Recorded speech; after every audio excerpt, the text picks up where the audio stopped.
Encontros com o Futuro, hoje com uma convidada muito especial, Fernanda Bassanese, vice-presidente regional da AEGEA. Aqui na bancada comigo, Suelen Pedroso, advogada e professora da SPM. Meu nome é Matthew Schurtz, sou diretor no World Observatory. Encontros com o Futuro é uma iniciativa do World Observatory, da SPM e da Prime, braço das Nações Unidas para as faculdades de negócios no Brasil e no mundo. Fernando, muito bem-vindo, viu? Obrigada pelo convite, um prazer estar aqui com vocês. Fernando, o que faz a AEGEA? A AEGEA é uma empresa de saneamento, ela atua no ciclo integral da água, então nós somos responsáveis por prestar serviço desde a captação até o tratamento, distribuição de água na casa das famílias e depois coleta do esgoto, tratamento do esgoto e devolvemos para a natureza uma água tratada para manter o ambiente e o planeta limpos. Conta um pouco da história da AEGEA para a gente. De onde vem, né? Brasileira? Brasileira, é formada por duas famílias do interior de São Paulo e também com dois acionistas, um que é o Fundo de Singapura, que é o GIC, e a Itaúsa, que recentemente se juntou à AEGEA. Então, essa é a formação acionária da companhia. A companhia AEGEA é uma companhia jovem, ela iniciou a trajetória em 2010. Sim. Né? Então, em Onde foi primeiro? Nós éramos responsáveis por 6 municípios, atendíamos a cidade de Campo Grande, Sim. que é a capital do Mato Grosso do Sul, e 6 cidades no interior do Rio de Janeiro, que é a região dos lagos. Né? Então, em 2010 tínhamos 6 municípios, hoje estamos atendendo mais de 500 municípios. Ô, louco! Em 15 estados brasileiros. Então, estamos presentes de norte a sul, desde Manaus até o Rio Grande do Sul. Atendemos mais de 30 milhões de pessoas, né? Então é uma prestação de serviço importante, né? E num setor que hoje ainda tem muito por fazer no Brasil, né? A gente sabe que hoje ainda tem 30 milhões que não têm acesso à água potável e tem quase 100 milhões que não têm acesso à coleta e tratamento de esgoto. Então, a AEGEA está posicionada como uma empresa privada de referência hoje, né, para fazer frente aos investimentos de universalização desse setor básico e tão importante para os brasileiros. Que o Brasil se diz que vai universalizar até 35, não é isso? Exato. Então, acho que, pegando um pouco do contexto isso é bom. Você do saneamento, né? Eu acho que o marco do saneamento em 2020, ele começou a dar luz também para esse tema tão importante. Hoje, o saneamento tem sido debatido pelo poder público, pelos agentes públicos, pela mídia, né? E eu acho que a pandemia também, em 2019 e 2020, deu luz a esse problema, essa problemática do saneamento, né? E a gente tem visto também um déficit fiscal dos estados, dos municípios, sem capacidade de investir, né? Então, a AEGEA, como um ente privado, tem se colocado como um parceiro do poder público para fazer esses investimentos e a gente alcançar essa meta de universalização que o marco preconiza. E, Fernanda, a questão da sustentabilidade, da responsabilidade social atravessam diretamente, né? O seu setor especificamente. Você pode explicar para a gente como que a empresa integra a questão da responsabilidade social em relação aos seus projetos, né, às suas ações? Sem dúvida, isso está muito ligado, né? Sim. A gente tem vários programas sociais e a gente, quando começou a atuar em diversas cidades do Brasil, a gente foi entendendo as características de cada cidade, né? E uma das nossas características para poder levar um serviço de qualidade associado às características da região, a gente chama que somos mestres em brasicidades, né? Que é uma das características da AEGEA. E a gente percebeu, por exemplo, em Manaus, quando a gente chegou lá, que 400 mil pessoas não estavam conectadas ao sistema, né? Estavam De esgoto. De esgoto. Tá. Né? O de esgoto e de água. De água também. por uma incapacidade até de pagamento. Então, o que a gente tem trabalhado aí nos programas sociais? A conscientização da importância da conexão ao sistema, mas ao mesmo tempo entendendo a inclusão na forma plena da palavra, a acessibilidade para as pessoas que também precisam de uma tarifa especial. Então, acho que esse é um grande diferencial até, e que a EGEA tem liderado esse debate, tem falado muito disso, para a gente ampliar a cobertura e a universalização de forma ampla para as pessoas. E como a gente faz isso, né? Então, a gente tem falado muito e tem feito programas de tarifa social que caiba na renda das famílias. Então, em Manaus, a gente inaugurou o Tarifa 10.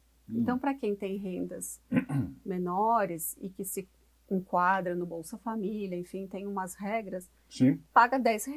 R$10 por mês. R$10 por mês. Sim. Né?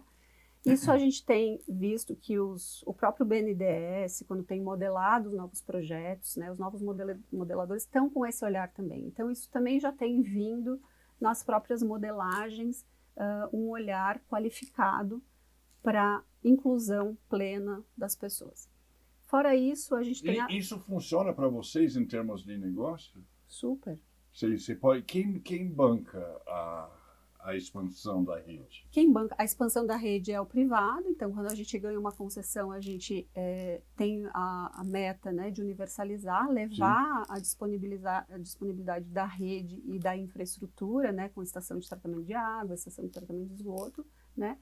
E essa conexão dessas famílias a uma tarifa menor, isso tem que fazer parte da equação econômico-financeira dentro do projeto, né? Então, é como se a gente fizesse um subsídio, né, dentro do próprio projeto, para que isso também atenda essas famílias de menor renda, né? Você tem um contrato de longo prazo, onde tem mecanismos aí que você pode equacionar para considerar esse diferencial de tarifa. Perfeito. Fora isso, a gente também tem trabalhado muito, e o Rio de Janeiro, eu acho que foi um case, de incentivar e gerar renda nas comunidades onde a gente atua. Então, a gente contratou 4.000 pessoas, 4.000 funcionários das comunidades do Rio de Janeiro para trabalhar com a gente. Então, esse é um olhar também para o social, para gerar renda, para promover um círculo virtuoso, né? De expansão do saneamento e também de geração de renda nas cidades onde a gente atua. A gente sabe que o saneamento leva também externalidades positivas de desenvolvimento social, de desenvolvimento turístico até em determinadas regiões, né? E que promovem com isso uma valorização dos imóveis e, de outro lado, para regiões que são mais vulneráveis, né? Você dá uma qualidade de vida. E a gente tem promovido também a inclusão dessas pessoas no mercado de trabalho, com a nossa necessidade de ter os colaboradores prestando serviço para a população. Fernanda, como é que vocês escolhem as regiões? Você está em Manaus, no interior de São Paulo, Rio de Janeiro. Como funciona isso? A gente não tem uma preferência por tamanho e nem por região. A gente tem um núcleo de estudos, onde a gente tem estudado, e hoje a gente está presente em cidades que têm 5.000 pessoas, como Cláudia, no Mato Grosso, que é perto de Sinop. Ela hoje já está universalizada, tem 100% de água, 100% de esgoto, tem 6.000 pessoas. Sim. E a gente atende capitais grandes como Como é que você chegou lá em Cláudia? Desculpe, esse é o nome? Isso foi em 2013, a gente adquiriu umas concessões que já existiam, então a gente adquiriu através de um M&A, né, de uma compra, as concessões que existiam, eram 16 concessões lá, a gente comprou uma participação, né, e hoje a gente continua atuando lá no estado. Ampliamos a participação, porque houve novas licitações, então a gente também ampliou a participação lá. E a empresa foi ganhando capacidade de entendimento, né, de atuar em cidades, desde cidades pequenas, que foram essas que a gente adquiriu, como as cidades como capitais, que a gente operava desde 2010, que é a cidade de Campo Grande, Sim. né, que é uma capital importante e que hoje também já está praticamente universalizada, né? Então, o olhar para a decisão, ele passa muito por uma qualificação técnica de viabilidade econômico-financeira e a decisão se o projeto ele é viável, se a matriz de risco está equacionada, a gente tem participado das licitações e é uma disputa de competição. É disputa por disputa. Exato. Sei. E vocês têm concessões no Rio Grande do Sul? Rio Grande do Sul, nós ganhamos em 2018 uma PPP de esgoto. Que é o PPP? É uma parceria público-privada de esgotamento sanitário, no caso lá do Rio Grande do Sul, onde o poder público contrata, né, ou concede uma parte do seu serviço, que seria o esgoto, no caso ali, para universalizar o esgoto, né? Então, Sim. é uma subconcessão, digamos, uma parceria com a companhia estadual, à época, que era a Corsan.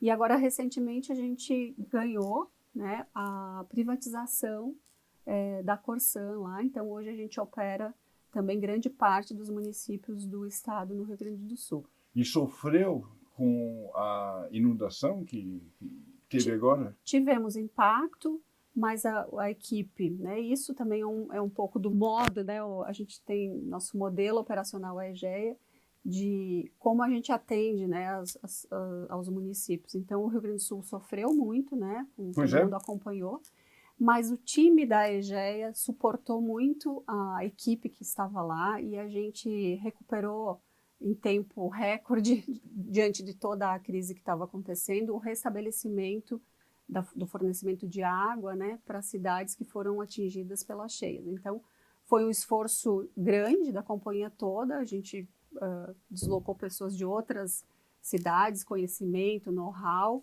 para recuperar. Então, agora, todo o sistema restabeleceu logo após, né? E agora a gente segue fazendo os investimentos que já estavam planejados lá no estado. É um estado muito resiliente, né? É um estado que está se reconstruindo e a gente tem visto que está reagindo muito rápido, em especial na questão do saneamento, que ficou mais importante ainda ter um privado com capacidade de investimento para retomar rapidamente os estragos, né, que houve lá na região. Quantos funcionários tem na AEGEA? Hoje a EGEA está com 19 mil funcionários, passou já de 19 mil funcionários, e desses 19 mil funcionários hoje a gente tem 57%, mais ou menos, são pessoas negras. Então, isso conversa com os nossos programas de diversidade e de gênero dentro da companhia. Então, em 2017, a gente inaugurou um programa que a gente já trabalhava, mas a gente oficializou e formalizou, que chama Respeito da Autom, que tinha como objetivo traduzir a representatividade de pessoas negras no Brasil para dentro da companhia, né? E a gente já alcançou essa marca, né? E agora a gente se desafiou a 2 novos desafios, né?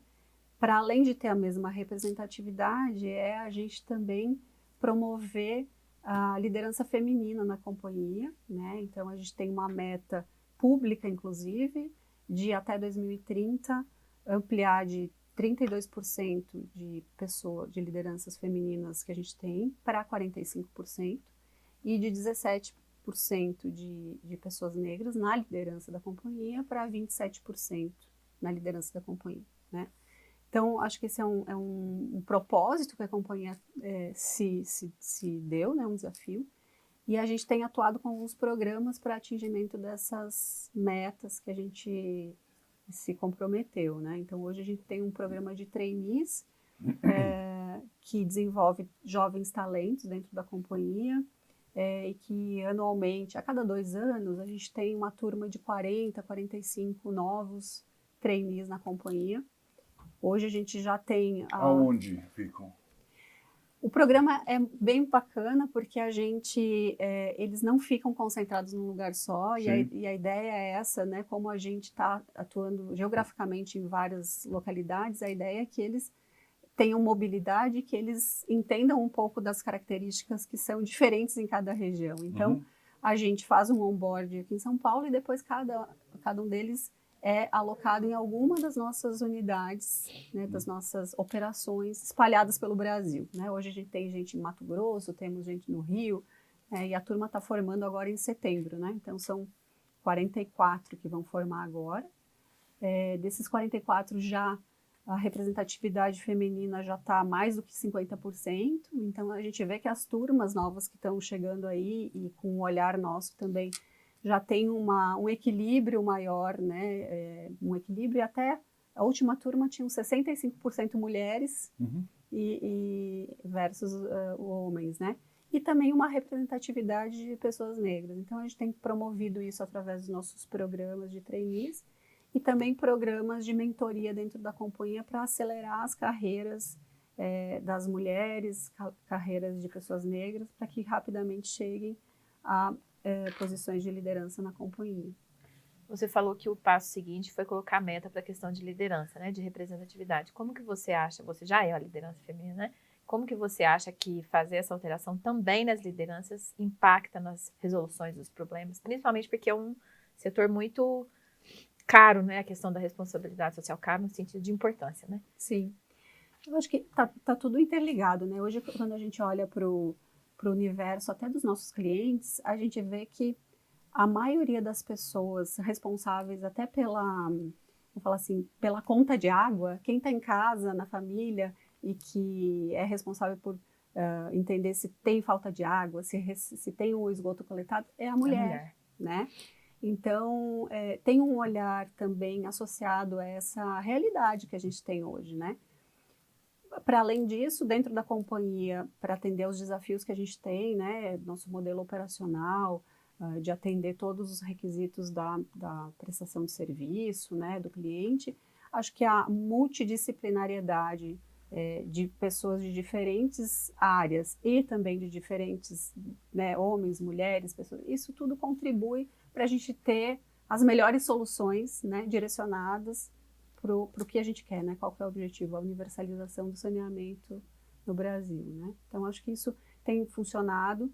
Eu estou na companhia desde 2010, então eu tenho crescido na companhia também como profissional. A companhia sempre deu prioridade, né? Sempre teve esse olhar diverso dentro da companhia, né? Eu sou um caso, né?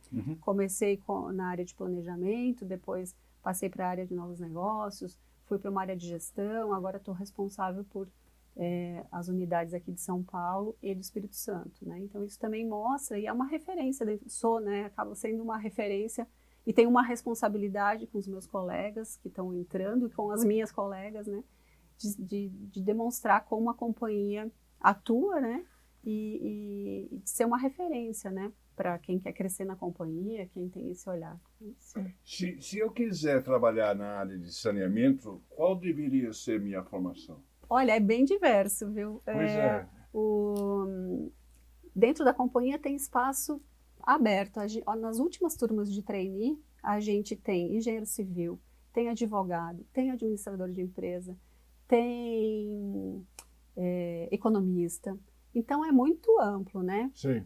O universo que não tem restrição. Não, né? Tem restrição. Não tem restrição. Eu acho jornalista pode? Pode. Temos vários jornalistas trabalhando na companhia, porque a gente tem as áreas de comunicação, né? Sim. Onde a gente tem associado à comunicação toda uma área de responsabilidade social, né? Que se relaciona, né, com as comunidades onde a gente está. E esse skill, né, vamos falar assim, do jornalista tem tudo a ver com essa relação com a comunidade, né? Então, eu diria que não tem restrição aqui, não me ocorre nenhum cargo nenhuma formação que a gente diria, não, esse não dá. Sabe? Sim. A sua formação qual é? Eu sou engenheira civil de formação, sim. Né? Depois fiz também gestão de projetos e gestão de saneamento na FGV. Tá. Então, mas a minha formação é engenharia civil. Tá. Fernanda, eu fiquei pensando aqui. Você disse que, né, você apresentou o dado que é altíssimo, né, de quem ainda não tem acesso ao saneamento básico. Você também apresentou que a sua própria, né, a sua empresa já deu demonstrações de que pode ter tarifas mais módicas, sociais, para olhar para as pessoas que estão em vulnerabilidade em relação ao acesso a esse serviço que é essencial. E não querendo ser reducionista, né, querendo que você seja, mas que até porque é muito complexo, mas qual que você enxerga que é o desafio para conseguir universalizar, né? Qual que é, na sua visão, claro que são vários, né, problemas, mas o que você acha que precisa ser esse início aí para tentar realmente conseguir atingir a meta de universalizar? Boa pergunta, né? Como eu estou na EGEA desde 2010 e agora, né, a gente vê uma evolução muito grande nos últimos anos, né? Então, acho que a conscientização da importância que há alguns anos atrás não era tão discutido, isso já deu um outro olhar. Então, acho que isso já ampliou a participação do privado, porque a universalização ela vem através de investimentos. Hoje a gente tem falado, são 900 bilhões, mais ou menos, para universalizar o saneamento, né, no Brasil, o que fala. Quase 1 trilhão de reais. Exatamente. Tá. É muito. É dinheiro. É dinheiro, né? 1 trilhão. E o que a gente tem visto... Eu nem sei o que é. É bastante. É 1.000 bilhões. E o que a gente tem visto é que os estados têm um déficit fiscal. Então, acho que associar empresas públicas com a participação do privado, que pode prover esse investimento, né? E ter modelagens de bons projetos, né? Que olhem essa questão da universalização do investimento e do acesso na forma plena, como eu falei, acho que é o grande, vamos falar assim, é o direcionador para se chegar na universalização, né?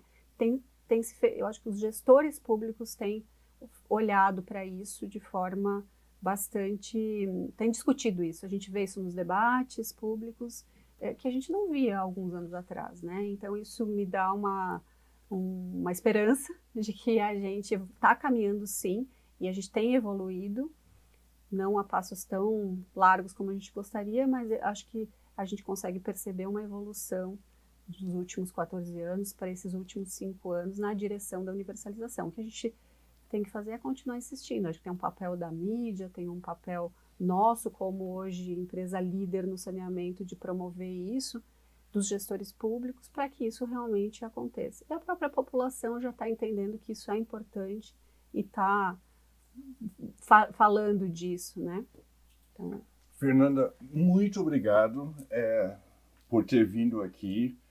A gente aprendeu bastante sobre os desafios desse setor tão fundamental e espero que você possa voltar futuramente com novas notícias sobre a expansão da rede.